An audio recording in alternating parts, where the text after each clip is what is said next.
Hello everyone, welcome to Legal Podcast powered by IndiaLaw LLP.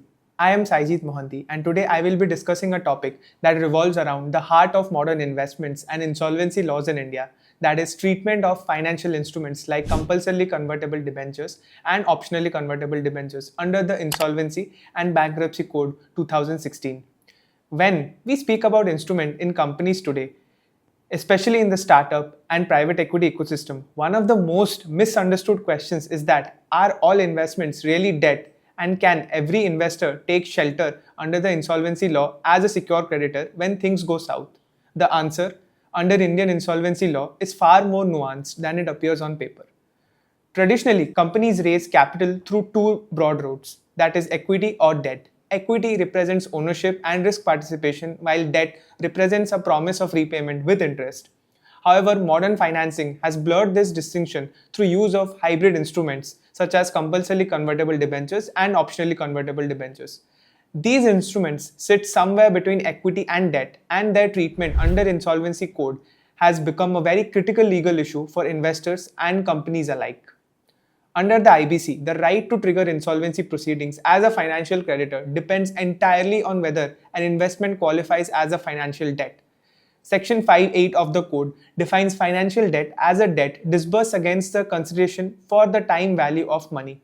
This definition is intentionally broad and inclusive, as clarified by the Supreme Court in the matter of Urban Pioneer Land and Infrastructure Limited, but it is not limitless. Courts and tribunals have repeatedly emphasized that merely disbursing money is not enough. The transaction must carry a clear obligation of repayment, either in law or in substance. Debentures under Section 71 of the Companies Act 2013 are generally understood as debt instruments. Not all debentures are alike. Optionally convertible debentures typically carry an option, either repayment or conversion.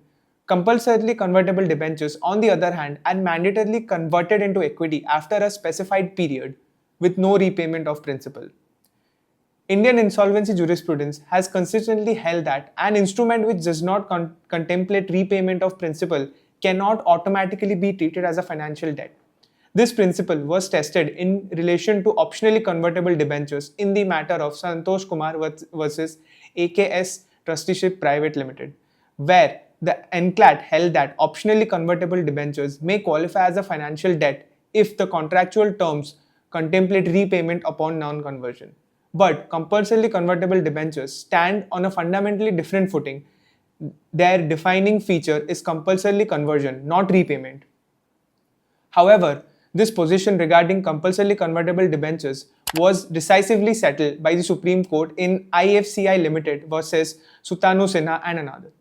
The court made it abundantly clear that compulsorily convertible debentures, by their very nature, are equity-linked instruments. They do not impose a financial liability on the company to repay money. Once issued, the only exit contemplated is conversion into equity, not recovery of principal.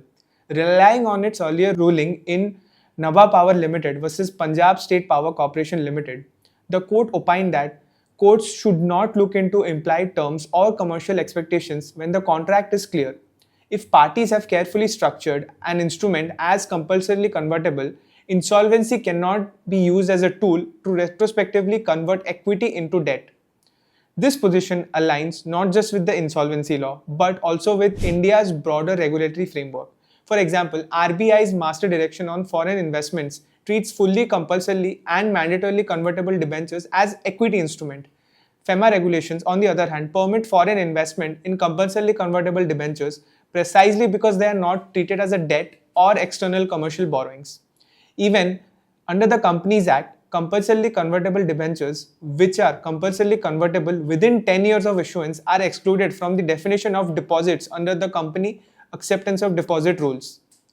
What ultimately emerges from judicial precedent, including in the matter of Narendra Kumar Maheshwari and Sutanu Sinha, is a consistent principle. Insolvency law is not a recovery forum for failed equity investments. Investors who knowingly choose equity-linked instruments cannot seek to rewrite their commercials bargain through the IBC. This has significant consequences for investors, especially private equity and venture capital funds.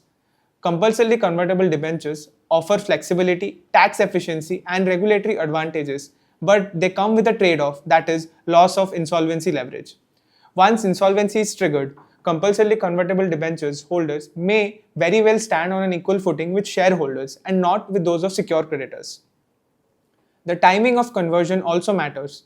Until conversion, compulsorily convertible debentures may appear as a liability in books, but legally they remain equity instruments. Insolvency tribunals will look at the nature of rights, not accounting entries. In conclusion, Indian insolvency law has drawn a clear but careful line. Not all debentures are debt, not all investments are recoverable, and not every loss can be remedied through insolvency proceedings. For investors, the message is simple but critical. Structure your instruments with clarity and understand the legal consequences before insolvency strikes. Because once a company enters insolvencies, the law will enforce the bargain you made, not the one you wish you had. Thank you for tuning in to the legal podcast powered by IndiaLaw LLP. Stay informed and stay compliant.